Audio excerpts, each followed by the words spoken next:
Jangan lupa di like, komen, dan subscribe, dan tekan tombol loncengnya ya. Assalamualaikum warahmatullahi wabarakatuh. Dan salam sejahtera saudara-saudaraku semuanya. Allah itu maha mengatur. Semua kehidupan itu diatur, didesain, ditata bentuknya, ya, modelnya, ukurannya, warnanya, semuanya. Seperti tumbuh-tumbuhan ya, tanaman ya, bentuknya, rupanya, modelnya, ukurannya. Itu pun binatang ya, ada modelnya, bentuknya, ukurannya, masuk ya diri kita.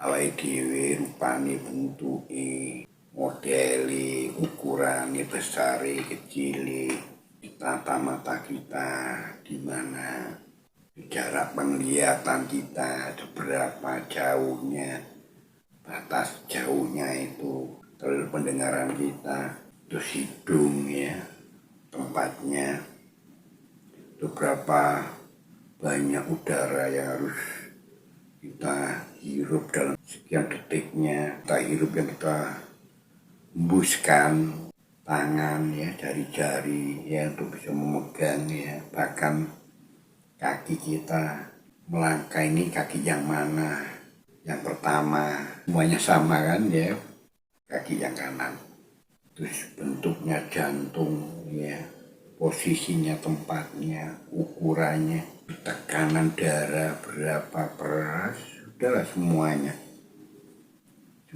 diatur, didesain, ditata. Itu dari wujud, semua itu bentuk dari makhluk ya, yang saya sampaikan tadi. Itu dari wujud energi zat mengaturnya. Nah itulah yang maha wujud, itulah yang maha hidup. Nah, hidupnya diri kita, bentuknya diri kita, semuanya itu dari yang saya sampaikan tadi. Tapi persoalannya, kenapa yang kita lihat hanya wujudnya, bentuknya, makhluk buatannya, sedangkan yang maha wujud tidak kita lihat. Saudara, kalau kita ini benar-benar ya sudah mampu melihat, sebenarnya yang mestinya kita lihat itu sebenarnya wujud, bentuk dari energi mengaturnya, zat mengaturnya. Karena bentuk wujudnya makhluk itu kan dari energi mengaturnya, kemahan mengaturnya. Kalau itu maha wujud, maha bentuknya, ya mestinya yang kita lihat. Kita tidak bisa mengalihkan pandangan kita, tidak bisa mengalihkan penglihatan kita.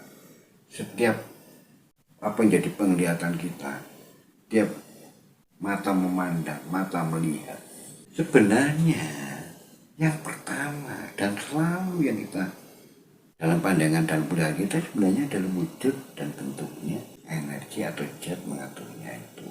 Mestinya itu, saudara, bukan sebatas indera mata kita yang melihat bentuk ciptaannya, bentuk makhluknya. Nah, kalau kita melihat bentuk makhluknya, ciptaannya, itu gimana dan bagaimana bentuk ya, wujud energi zat mengaturnya. Kita bisa melihat buatannya, bisa melihat makhluknya, bisa melihat aturannya, makhluknya, ciptaannya. Tapi kenapa tidak bisa melihat zat mengaturnya, energi mengaturnya? Bukankah itu yang maha wujud? Sebenarnya diri kita ini ada dua perangkat yang namanya lahir jasmani dan batinnya, hati, jiwa. Kalau kita hanya sebatas melihat makhluknya, tidak melihat penciptanya, sedangkan yang maha wujud, yang maha ada itu Tuhan. Aneh kan berarti kan? Padahal Tuhan ini, Allah ini sudah memberikan kecanggihan dalam diri kita. Seperti HP ini loh saudara. HP ini kan ada dua bagian ya, G yang benda HP-nya, hardware-nya. Kedua, kecanggihannya itu adalah aplikasinya. Aplikasinya itu yang bermain. Aplikasinya itulah yang canggih. Saya bisa memvideoin, bisa menguploadnya. Itu karena aplikasinya. Tidak terlihat aplikasinya, tapi ada wujudnya. Kalau nggak ada aplikasinya, bagaimana kecanggihan HP? Karena sesungguhnya yang main itu kan aplikasinya. Sama dengan diri kita. Diri kita ini jasmani dan rohani. Kita ini diberi kecanggihan aplikasi diri kita ini. Tidak bisa dibandingkan dengan HP. Kecanggihan aplikasi diri kita, batinnya jiwa, hati kita, jiwa kita ini yang bisa melihat Tuhan. Dan itulah yang sebenarnya yang kita lihat. Karena Tuhan ini maha segalanya. Kalau besar yang maha besar. Kalau luas yang maha luas. Tidak melihat Tuhan. Kalau saya bicara khusus masa mengenai Tuhan maha mengaturnya, mestinya setiap yang kita lihat, setiap yang kita pandang, setiap aksi kita, setiap hidup kita, dalam hidup kita, tidak hanya detik, menit, jam, tidak ada putusnya. Yang selalu kita melihat wujud energi mengaturnya. Tanda-tandanya di mana kalau kita bisa selalu melihat itu? Tanda-tandanya kalau hati ini sudah terbuka, jiwa kita ini yang dilihat hanya yang dahulu dilihatnya itu wujud ya, bentuk dari energi mengaturnya itu, kita merasakan tiada hentinya setiap aksi kita, setiap pergerakan kita dalam hidup kita ini tidak ada putusnya. Itu yang kita rasakan. Itu tandanya hati kita ini selalu melihat itu, melihat energi zatnya mengaturnya. Itu selalu itu yang dilihat. Makhluk itu kecil. Itu yang kita manusia itu lihat. Jadi yang dirasakan manusia itu. Itu tandanya ya dalam diri kita bahwa kita selalu melihat itu. Nah tandanya ya rasa itu, merasakan itu. Itu gambarannya delok hati yaitu nuduh awake dhewe ya lewat rasa. Mainnya aplikasi kan gitu, mainnya cinta ini kan cinta nggak bisa dilihat. Kalau kita mencintai anak, mengasihi anak, cinta ini kan wujudnya nggak bisa dilihat oleh mata indera mata. Ya, tapi kita bisa rasakan. Selalu rasa itu yang bermain.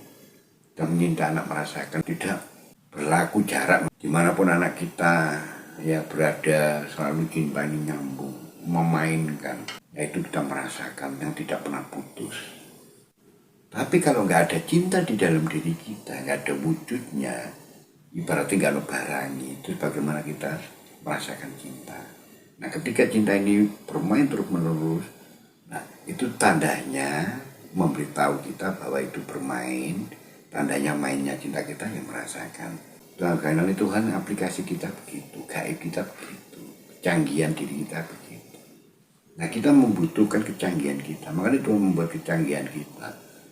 Ya semata-mata hubungan kita dengan Tuhan, kepercayaan kita kepada Tuhan, keyakinan kita kepada Tuhan.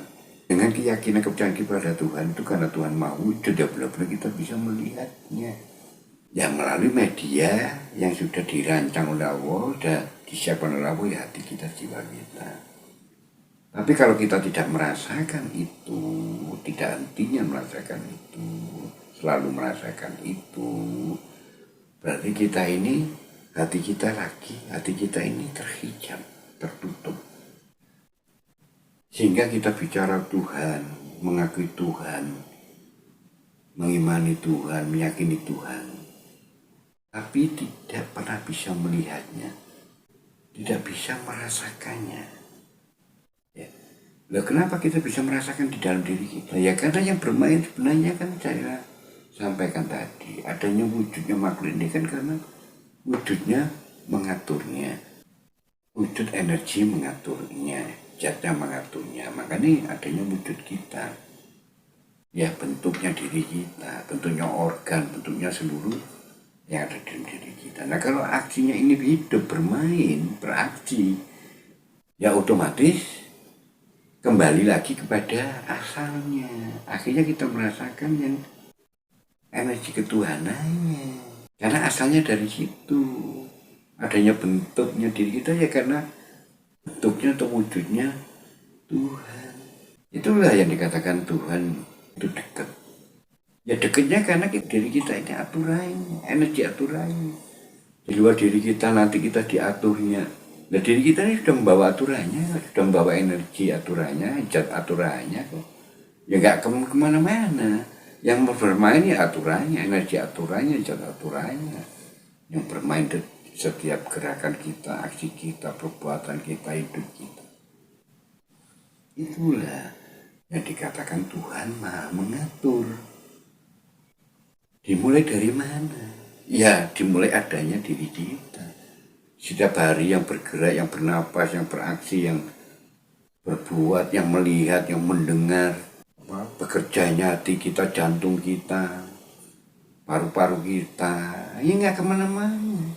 Itulah yang timbulnya merasakan Tuhan mengaturnya. Ya selalu kita ini dibawa oleh ngasih kita ini selalu ya wujudnya, perbuatan kita ya wujudnya, hidup kita ya wujudnya energi mengaturnya. Ya, kalau sudah wujudnya mengaturnya itu, ya kita rasakan ya itu bukan makhluknya. Makhluknya itu kan hasil dari wujud itu. Sehingga benar-benar karena kita tidak bisa melihatnya. Kalau kita tidak bisa melihatnya, ya tidak merasakannya. Kalau kita tidak melihatnya, Tuhannya tidak merasakan Tuhannya, ya otomatis jawabannya paling gampang yang merasakan makhluknya. Melihat makhluknya. Sedangkan makhluk ada penciptanya.